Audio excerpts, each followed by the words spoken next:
Conteo del Homer. Iniciamos el día 26.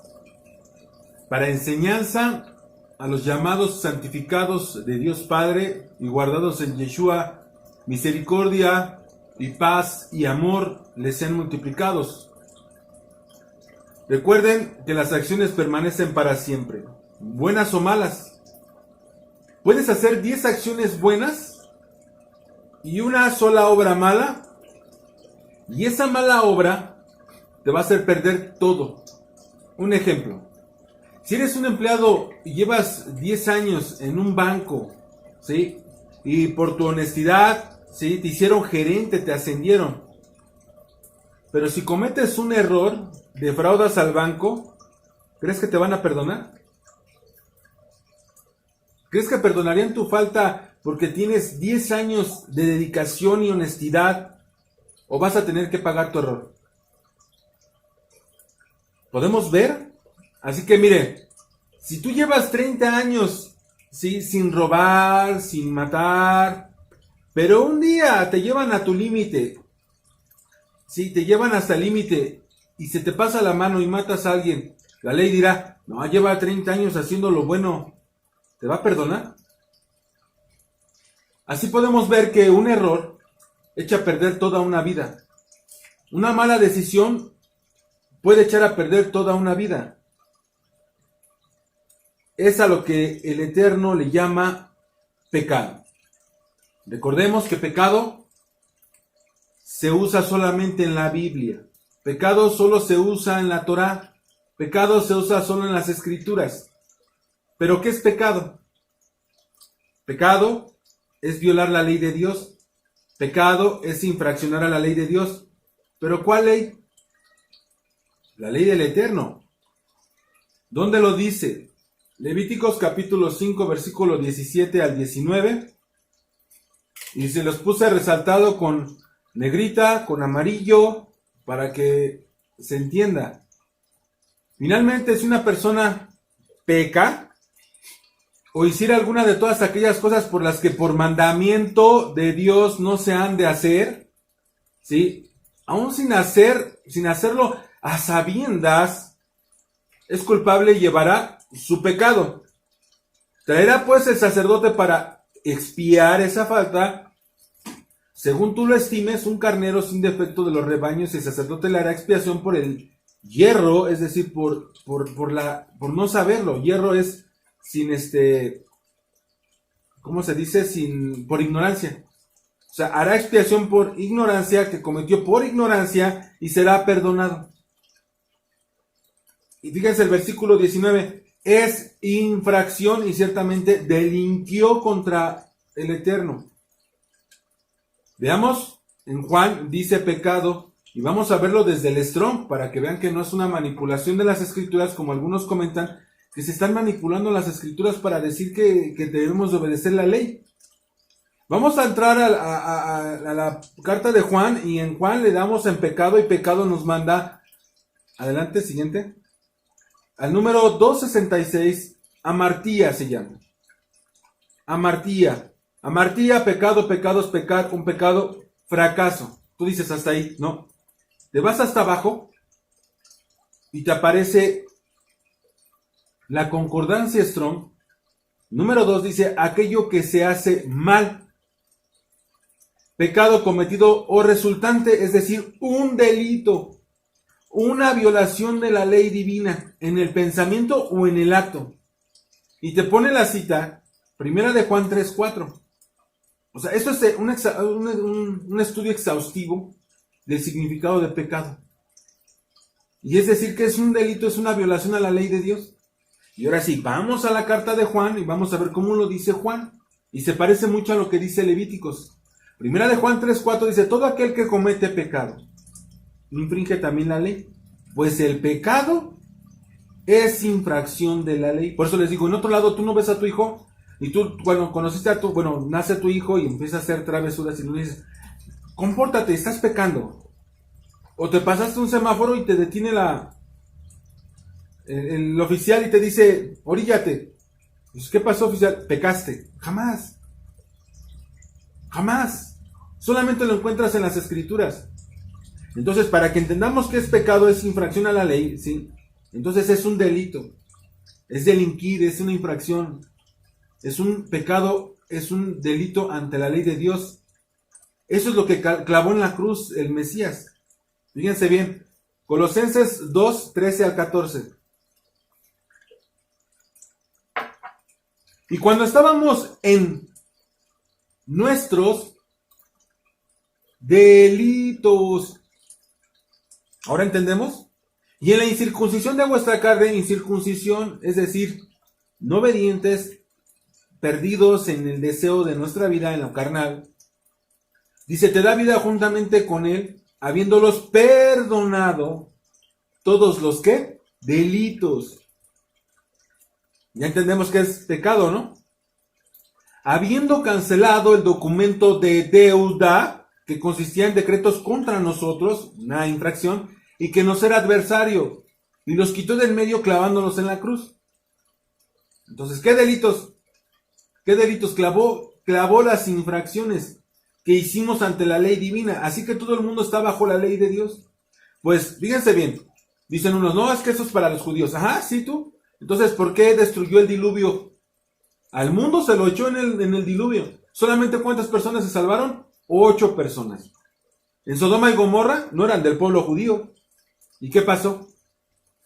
Lo mismo, ¿no? Así que pensemos bien y dejemos de decir que solamente es para los judíos o para el pueblo, pero para el cristiano ya no. Porque si tú dices que solamente son 2 mandamientos, y eso creo que ya lo expliqué una ocasión, si tú dices que solamente son 2 mandamientos, estás equivocado. Al Mesías le preguntaron cuál era el mandamiento más alto, el mayor de todos. No dijeron cuál es el único que va a quitar a todos los demás. Y él citó el de la Shema y citó el de amarás a tu prójimo, que son mandamientos de los 613. Ni siquiera le preguntaron cuál era el más alto y dijo el segundo es similar al primero. Y amarás al Señor tu Dios con todo tu corazón, pero primero va el Shema. Escucha, oh Israel, el Señor nuestro Dios, el Señor uno es primero. Así que debemos de considerar, antes de decir que la ley es solamente de judíos. Entonces, ¿cómo les llama la Escritura a los infractores? Impíos, siguiente. Y vamos a ver de la palabra Rasha. 7563 del Strong. Eso es lo que significa Rasha, impíos, impío, malos, mala persona. ¿Pueden ver? Y abajito dice pecadores, un infractor de la ley, condenado, inicuo. Oh, mira, inicuos, es lo mismo. Si tú le llamas a una persona rasha o impío, le estás diciendo inicuo. Es lo mismo, lo mismito. ¿Qué es la palabra inicuo? Siguiente imagen. Anomos, del 459. Anomos, ley, inicuos, injustos, ilegal, sin ley. Sin ley. Entonces, ¿cómo les va a llamar el texto? Quiero citarles, porque por lo tanto, por todo lo que estamos viendo ahorita que es pecado, que es infracción, para que entendamos el concepto verdadero, y eso quiero compartírselos, ¿sí? Así nos dice el Señor, en Ezequiel 33, 11 al 16. Le dice a Ezequiel, diles, vivo yo, dice el Señor, que no quiero la muerte del impío, no quiero la muerte del sin ley, no quiero la muerte del infractor, sino que se vuelva el sin ley de ese camino y que viva. Quiero que viva. Volveos de vuestros malos caminos, porque van a morir, dice el Eterno. Y tú, hijo de hombre, di a los hijos de tu pueblo,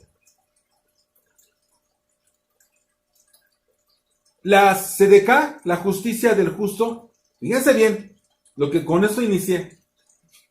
Diles, la justicia del justo no te va a librar el día que te pones rebelde. ¿Sí? Y haces impiedad. Porque la impiedad, fíjense bien, la impiedad del infractor, la impiedad del impío, la impiedad del sin ley, no le va a estorbar en el día que se retractare, que se volviere de estar sin ley, ¿sí? No le va a estorbar toda la maldad que hizo. Pero el justo no podrá vivir por su justicia. El justo no va a poder mantenerse con su justicia el día que él pecare. No va a continuar. Cuando yo dijera al justo, de cierto vivirás, fíjense bien, y el confiadote en su justicia hiciere iniquidad, es decir, violar la ley de Dios, todas estas justicias no le van a ser recordadas, sino que va a morir por su maldad, por su iniquidad, por violar la ley de Dios, lo que haya hecho. Y cuando yo dijere al impío, de cierto vas a morir, por ser un sin ley, si él se convierte de su infracción e hiciere según como está dicho el derecho y la justicia, si hiciere eso, se dice, ¿cómo dice? Si se retractase, ¿cómo se convirtiere? ¿Cómo te conviertes? ¿Cómo se convierte? Fíjense bien el siguiente versículo, versículo 15. ¿Cómo se convierte? Pero si él lo hace esto, ¿qué va a pasar? Si el impío, es decir, el infractor de la ley, el pecador, el sin ley, se restituye la prenda, ¿no? ¿Qué había hecho? Es una manera de robar. Devuelve lo que hubiera robado. ¿Qué manda? Perdón, ¿qué mandamiento es? El octavo. Y caminar en los estatutos de la vida, no haciendo iniquidad, no infringiendo la ley, vivirá ciertamente y no morirá. Obviamente no solamente habla de 10 mandamientos, porque te está diciendo estatutos de la vida, sino te está hablando de los 613. Siguiente 16. No se le recordará ninguno de sus pecados, ninguna de sus infracciones que había cometido. Hizo según el derecho y la justicia, entonces vivirá ciertamente. Entonces, si el Mesías nos está llamando que dejemos el mal camino, está hablando de mal camino, de violar la ley de Dios. Y ahora ustedes creen que el Mesías nos saca de violar la ley de Dios para darnos libertad y quitar la ley y ahora sí pequen como se les dé la gana. ¿Ustedes creen, como les comentado, ustedes creen que es lo que vino a hacer el Mesías? Sí, no, más que nada es eso, pensar que el Señor vino a pagar nuestras multas, nuestras faltas a la ley, para decir, no importa, sigue pecando, o sea, ya no hay más, no te preocupes, vaya, puedes, ahora ya que yo pagué, ahora puedes romper todas las leyes. Puedes pecar libremente. Libremente, a tu antojo. Y ahí está la sangre de mi hijo para que se cubra todo tu pecado. No creo que haya sido así, ¿eh? Y aquí nos está diciendo desde el profeta que iban a ser perdonados nuestros pecados. Ahí está mostrado en el Mesías las infracciones y las clavó en la cruz. ¿Tú crees que es para que pueda seguir infringiendo la ley? Imagínense si el gobernador de este país llega y agarra y dice, ¿saben qué? Yo soy bueno, yo soy como el Mesías. Y agarra y dice, abran las cárceles y saquen a todos. Los perdono. ¿Qué harían? No, es que ya nos debemos de portar bien porque así nos dijeron. O sea, no va a pasar eso. Eso es lo que está haciendo el falso evangelio chatarra. Eso es lo que está haciendo. Puedes seguir siendo el mismo, Dios te ama así como eres. Mentira. Él aborrece a todo el que hace iniquidad y aquí está comprobado. Y así tú seas muy bueno, como decían los judíos, yo soy muy bueno y todo. El día que pecaren, ciertamente morirán. Así se los dejó bien planteados y dice, ¿por qué? Porque tu justicia no te va a respaldar. Por eso les di el ejemplo del banco, por eso les di los ejemplos. Si nosotros llevamos una vida constante, pero cometemos un error, es irreparable. Eso es lo que tenemos que llevar en mente. Pues Dios nos va a juzgar para esa Netzach, para esa eternidad. Consideremos este 26 del Omer, el Netzach y el Jot. Vamos a agregar el Jot. Esta semana caminaremos en Netzach. Siguiente. La semana, estamos caminando sobre la cuarta semana.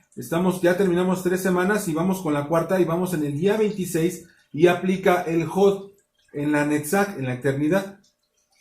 ¿Sí? Vamos a aderezarlo con ese jod. Vamos a agregar esa humildad. Caminaremos por la carta de Pablo a Timoteo en el capítulo 6. Veamos cómo nos indica seguir la justicia, pero vamos a agregar ese jod, esa humildad, esa piedad, esa fidelidad. El amor que refiere a dar sin esperar nada a cambio. Eso lo vamos a ver en Primera de Timoteo, capítulo 6, versículo 11 en adelante. Y tiene por título la buena batalla de la fe. La buena batalla de la fidelidad. Se trata de ser fieles. Mas tú, hombre de Dios, huye de estas cosas y sigue la justicia, la piedad, la fe, el amor, la paciencia, la mansedumbre, el jod. Pelea la buena batalla de fe, echa mano de tu netzach, de tu vida eterna, a la cual asimismo fuiste llamado, habiendo hecho la buena profesión delante de muchos testigos. Te mando delante de Dios, que da vida a todas las cosas, y del Mesías, que dio testimonio de la buena profesión delante de Poncio Pilatos. ¿Sí? Versículo 14. Que guardes el mandamiento. ¿Que guardes qué? El mandamiento sin mancha, ni reprensión, es decir, irreprensible, hasta la aparición del Mesías, la cual a su tiempo va a mostrar el bienaventurado y solo soberano, Rey de reyes y Señor de señores, el único que tiene inmortalidad, que habita en luz inaccesible, a quien ninguno de los hombres ha visto ni puede ver, al cual sea la honra y el imperio sempiterno, el imperio para siempre. Amén. Pablo nos le indica a Timoteo que debe de caminar en justicia, cuidando los mandamientos sin mancha ni reprensión, cuidándose de no infringir la ley, aplicando el jod, aplicando humildad, aplicando piedad, aplicando empatía, aplicando amor para la eternidad, para la netzach, ¿sí? Así que cuidemos nuestra salvación con temor y temblor. Quiero cerrar con esta cita de Filipenses 2:12. Y tiene por título, en algunas versiones, creo que la de Dios habla hoy, hacer efectiva la salvación. Por tanto, mis queridos hermanos, así como ustedes me han obedecido siempre, dice el apóstol Pablo, y no solo cuando he estado entre ustedes, obedézcanme más ahora que estoy lejos, hagan efectiva su propia salvación con temor y temblor. Hagan efectiva su propia salvación. ¿Se dan cuenta de las tres etapas? Primera etapa te saca de la esclavitud. Segunda etapa, estás a prueba de tu fe. Tiene que probar tu fe. Tú no puedes. Debemos entender que si el Mesías, si el Padre nos hubiera dado literalmente, ¿cómo vas a llegar? Nos hubiera abierto la puerta. Mira, ve todo lo que vas a pasar para que llegues. Obviamente no sería prueba de fe. Obviamente ya sabríamos el final y cada problema lo veríamos como que no importa, pero mañana ya se resuelve. Ya veríamos la salida. No nos muestra la salida porque Él requiere que habitemos en fe para probar nuestra fidelidad, que confiamos en Él pese a las circunstancias. Por eso dice que para llegar a la tercera etapa, que es la tierra prometida, necesitamos caminar fielmente, con temor y con temblor de no cometer errores, infringir la ley de Dios, pues Dios, según su bondadosa determinación, es quien hace nacer en ustedes los buenos deseos y quien les ayuda a llevarlos a cabo. Cumplamos este 26 del Omer usando ese netzach y ese jod, es decir, esa eternidad, aplicándole la humildad para con nuestro prójimo. Oremos. Baruch atah Adonai Eloheinu melech haolam, asher kideshanu bemizvotav vetzivanu al sefirat haomer. Bendito eres, Señor nuestro Dios, Rey del universo, que nos santificas por medio de tus preceptos y nos ordenaste por mandamiento el conteo del Omer. 3 semanas y 5 días del Omer, es decir, día 26 del Omer. Que el Señor sea con cada uno de ustedes. Amén.